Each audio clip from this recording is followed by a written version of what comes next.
If you spend enough time on the dark web, you eventually stop finding conspiracy theories and urban legends, and you start stumbling on something else. Warnings.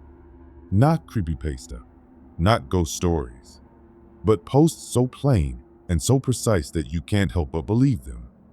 They name specific places, give exact coordinates, list survival rules, and speak with the kind of certainty you only hear from people who have seen something firsthand.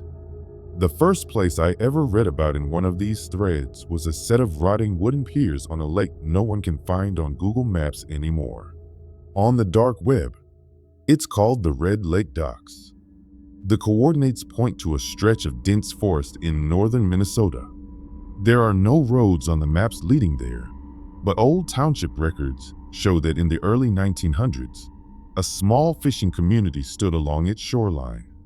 It didn't have a name, at least, not one anyone bothered to write down, but it had a dock where the locals tied up their small boats. According to the few surviving documents, the settlement was abandoned in 1912 after a series of unexplained disappearances. The first person to vanish was a 14-year-old boy, last seen walking toward the dock just before dusk. His father searched for him until nightfall, and when he didn't return, the other men from the village went looking too. The next morning, 2 more people were gone, and the search ended with no bodies, no footprints, nothing but an empty pier stretching out into still, black water. The few witnesses who were questioned gave the same account. At some point during the search, they heard a strange bubbling sound beneath the dock. It wasn't the sound of air escaping from the lake bed, and it wasn't a fish surfacing. It was too steady, too deliberate, like a pot of water boiling on a stove. The sound seemed to rise up from directly under the planks, and when it stopped, there was only silence. After that, no one went near the docks. The boats rotted where they sat, tied to posts that sagged into the lake. By 1920, the forest had taken back what was left of the village, and the Red Lake Docks became just another story parents told their children to keep them from wandering too far. For decades, it stayed that way until 6 years ago, when it appeared on a hidden dark web forum. The post wasn't long. There was no history lesson, no speculation, just a short description, a set of rules, and a warning. It read, Rule 1, arrive only after midnight. Rule 2, never step onto the last plank of the dock. Rule 3, if you hear bubbles, leave immediately. Rule 4, never, under any circumstances, look directly into the water.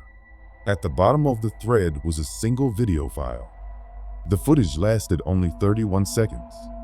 It was filmed from a phone in portrait mode, shaky and dimly lit. The camera showed a pair of sneakers walking slowly along a wet dock. You could hear footsteps, heavy breathing, and the soft lap of water against the posts.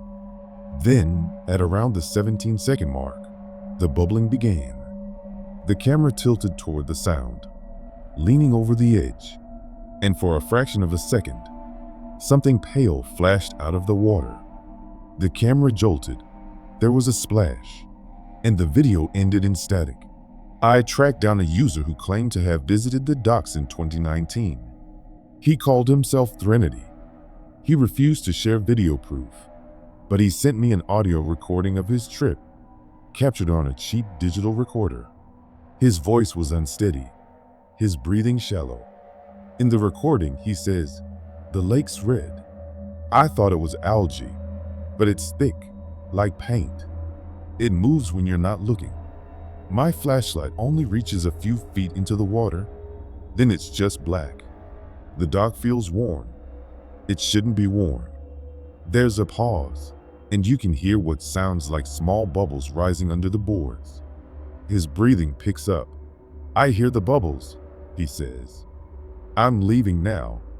The next sound is a loud creak of wood, followed by a splash, and then something muffled, like screaming from underwater. After that, the recording is nothing but static. I never heard from Threnody again. His account went dark less than an hour after he sent the file. I tried to trace his last IP, but it led to nothing. A dead end. That's when I started asking around in the nearest towns to where the coordinates would put the lake. Most people pretended not to know what I was talking about. The few who spoke said the water turns red for a single night every October. They claim it's caused by rust leaching up from something buried beneath the lake bed. But one older man, his voice little more than a whisper, said it wasn't rust at all. He told me about the feeders, things that live beneath the dock, things that can sense when someone's standing above them. He swore they never forgot the scent of a person who came too close. What unsettled me most was that several of these locals seemed to know the rules from the dark web post, almost word for word, as if those rules had existed long before the internet, passed down quietly like a family secret. One man even added a fifth rule, one I hadn't seen before. If you fall in, don't scream. They find you faster if you scream.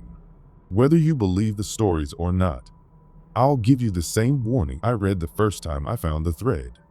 The Red Lake docks are not on the map, but if you ever stumble upon them, remember the rules, because the water beneath those planks does not forgive. And if you forget the rules, you won't get a second chance.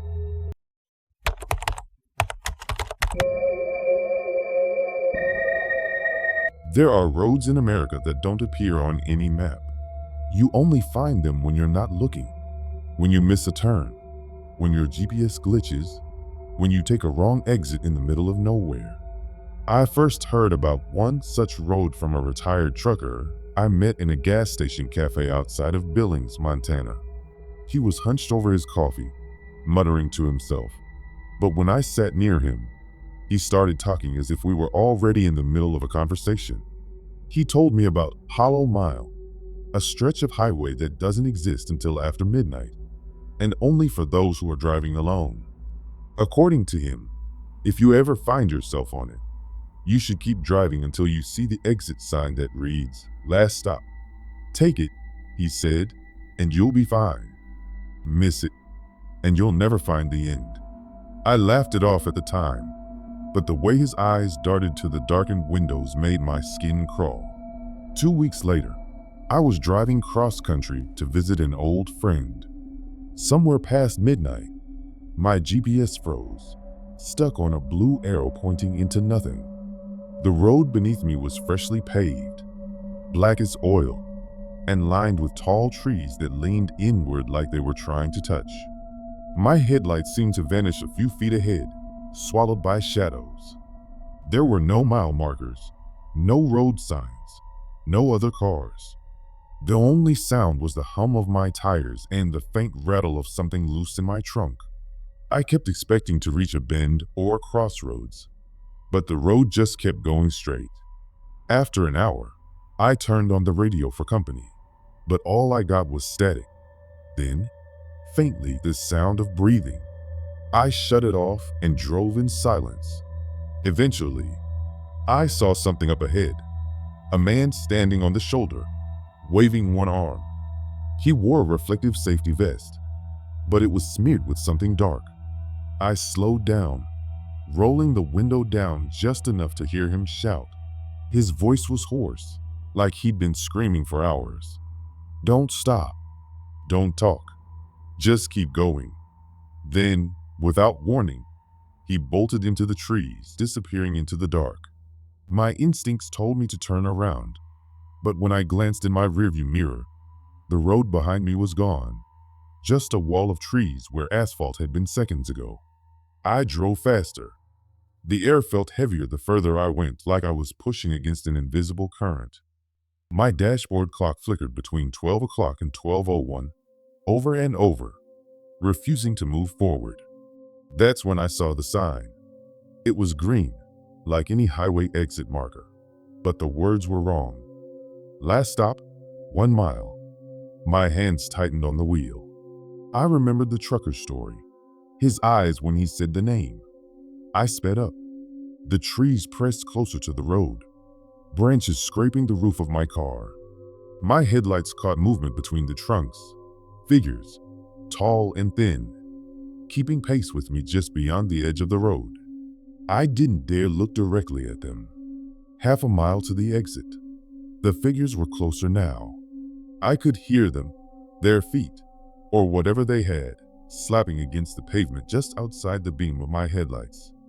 I gripped the wheel so hard my knuckles ached. The exit sign came into view, but there was something wrong with it. The letters were melting, drooping down the metal like candle wax. And then the figures broke from the trees. They weren't human. Their limbs bent the wrong way. Their faces smooth except for wide, lipless mouths. They didn't run at my car. They just stood in the road, forcing me to swerve. The turnoff for last stop flashed past me before I could recover. The road straightened again, stretching into blackness. My heart pounded. I thought about stopping, turning around. But in the mirror, the exit was gone. Only trees. My headlights began to dim, no matter how hard I twisted the switch. The dashboard clock was stuck on 12 o'clock. My fuel gauge slid toward empty, though I'd filled the tank that morning. I kept driving, my mind caught between panic and disbelief. That's when the radio came alive again.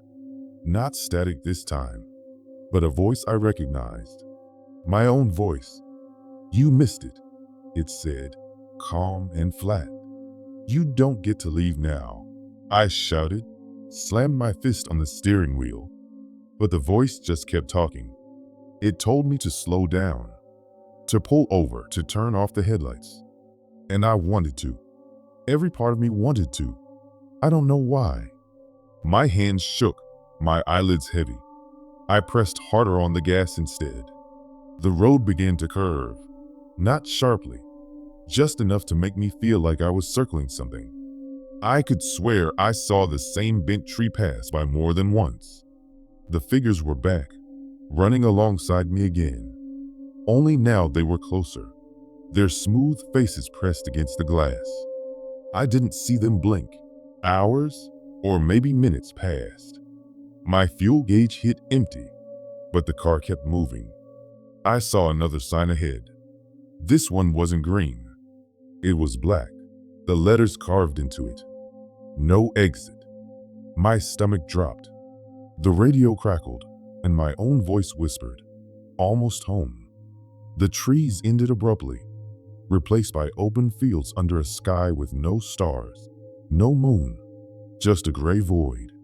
The road stretched straight ahead, disappearing into that emptiness. Behind me, there was nothing. No trees, no sign, just blank space, like the world had been erased. I don't know how long I've been here. The dashboard clock still says 12 o'clock. I don't feel hungry or tired. Sometimes I see other cars in the distance, but they never get closer. The radio still speaks to me in my own voice, telling me things I try not to believe. It says there is no last stop. It says the trucker lied. It says the only way out is to take your hands off the wheel and let them drive. I'm not going to do that. Not yet. But the road keeps going, and I think it's starting to curve again. If you're reading this, and you find yourself driving alone after midnight, and the road ahead looks too straight for too long, check your GPS. If it freezes, if the trees start leaning in, turn around immediately. Don't wait for the sign. Don't listen to the voice on the radio. And whatever you do, don't miss the exit. Because if you do, you'll see what I'm seeing now in my rearview mirror. The asphalt ending just a few feet behind you, swallowed by the dark.